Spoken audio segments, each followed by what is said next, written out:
Tudo bem, gente? Sejam bem-vindos mais uma vez aqui no Nova Concursos, professor Dorival Conte Júnior. Língua portuguesa, minha disciplina, e o nosso assunto é esse aí, ó, concordância. Vamos ver como é que funciona a concordância? São duas. Concordância nominal, concordância verbal ou verbal nominal, tanto faz. Vou dividir aqui para vocês. O que a gente estuda na concordância verbal? A gente tem uma harmonia entre o verbo e o chamado núcleo do sujeito. Então existem verbos que são chamados de verbos impessoais, que são verbos que não têm sujeito. Então quando a gente tem um verbo impessoal, verbo haver, por exemplo, no sentido de existir, então os chamados verbos impessoais, eles são verbos que denotam que nós não temos sujeito. Então nós não vamos ter essa questão da harmonia da concordância, porque nos verbos impessoais o verbo está sempre na terceira pessoa do singular. Fora esses verbos, que é uma tabelinha de verbos impessoais, é o verbo haver no sentido de tempo, é o verbo haver no sentido de existir, no sentido de ocorrer, de acontecer, verbos que denotam fenômenos da natureza, empregados no sentido original, são verbos impessoais, não tem sujeito. Quando você sai dessa tabela, você tem os verbos que a gramática chama de pessoais, que é a imensa maioria, que é a maioria dos verbos. Então aí sim você tem essa harmonia entre os verbos e o núcleo do sujeito. Então, o que eu estava comentando com vocês aqui, ó, se eu tenho verbos impessoais, estão sempre no singular. Por exemplo, o verbo haver e fazer no sentido de tempo, o verbo haver no sentido de existir, ocorrer ou acontecer. Nesses casos, esses verbos não têm harmonia com o restante de nada, porque eles não têm sujeito. Agora, o restante dos verbos, sim. Então, por exemplo, ó, os alunos da sala fizeram a tarefa. Eu tenho alunos da sala, esse é o sujeito da oração. Tudo isso aqui, ó. E o verbo, ele está concordando com esse elemento aqui, que é o núcleo do sujeito. Então, ó, fizeram, lá, os alunos fizeram a tarefa, esses alunos são da sala. Os alunos da sala é o sujeito e o verbo, ele faz concordância com o chamado núcleo do sujeito, que é o substantivo, é um substantivo não preposicionado. Então, por exemplo, o verbo aqui, ele volta, ele não pode concordar com sala porque tem a preposição. Ele volta, ele concorda com alunos, que é o substantivo não preposicionado. Então, esse substantivo é o chamado núcleo do sujeito. Então, o verbo está concordando com esse elemento aqui, ó, tá? É a chamada harmonia que há entre o verbo e o núcleo do sujeito. Já a frase de baixo, ó, havia ou fazia muitos anos que não estudava, esse haver e fazer aqui empregado no sentido de tempo. No sentido de tempo não tem harmonia com nada, ele não tem sujeito, então está sempre no singular.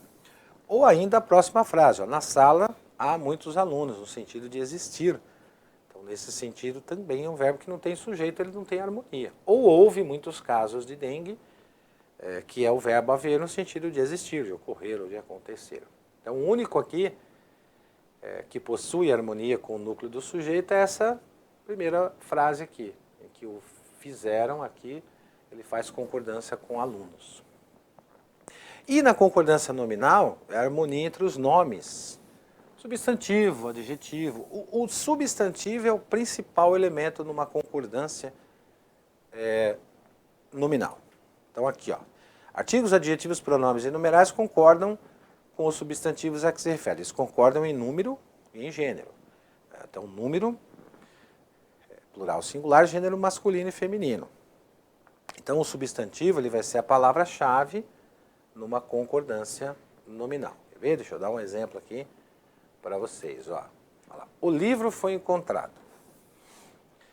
A gente tem aqui, os livros foram encontrados, né? Então, o livro aqui, deixa eu pegar aqui um outro termo aqui, ó. A gente tem o livro ali como o substantivo da oração.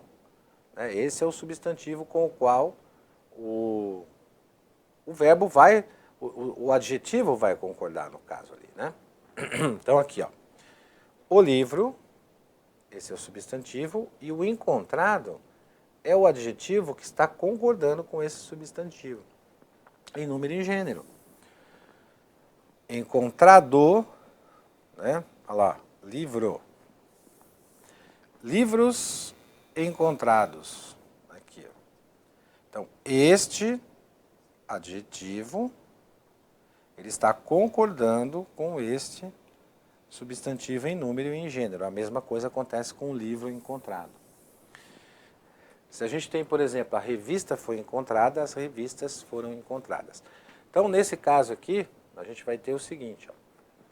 A gente tem livro, que é o substantivo, e o adjetivo concordando com ele. Livros, que é o substantivo, e o adjetivo concordando com ele. Revista, o adjetivo concordando com esse substantivo, e revistas, ele concordando com esse substantivo. Claro que aqui é uma regra geral, né? Existem outras regras, chamadas concordâncias específicas, mas a regra geral, para você identificar, para você reconhecer, começa por aqui.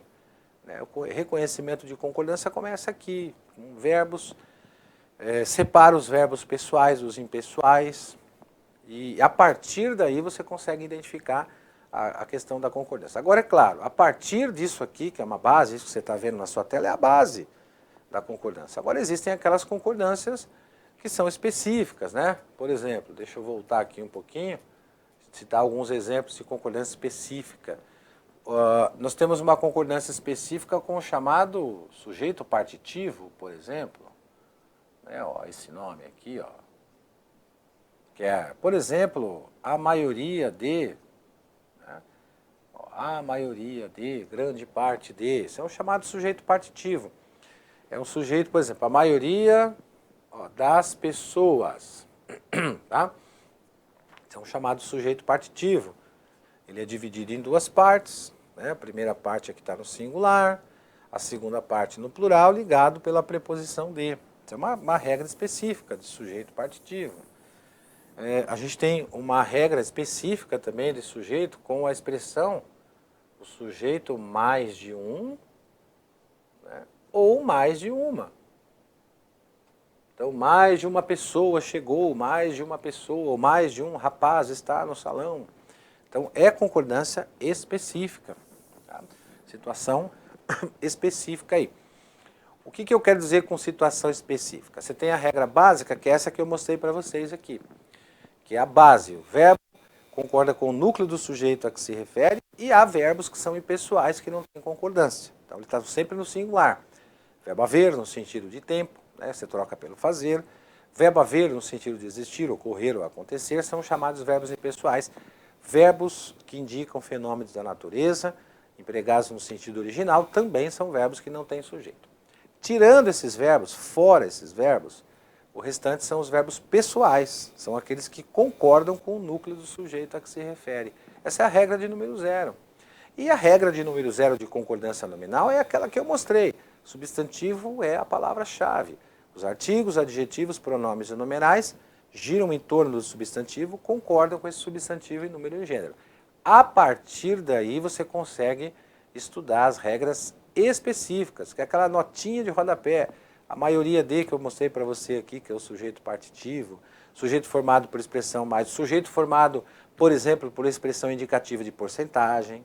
Então são regras específicas, mas primeiro você tem que entender a regra de número 0, tanto de concordância verbal como de concordância nominal. É isso aí? Fechou então, gente. Valeu, até a próxima.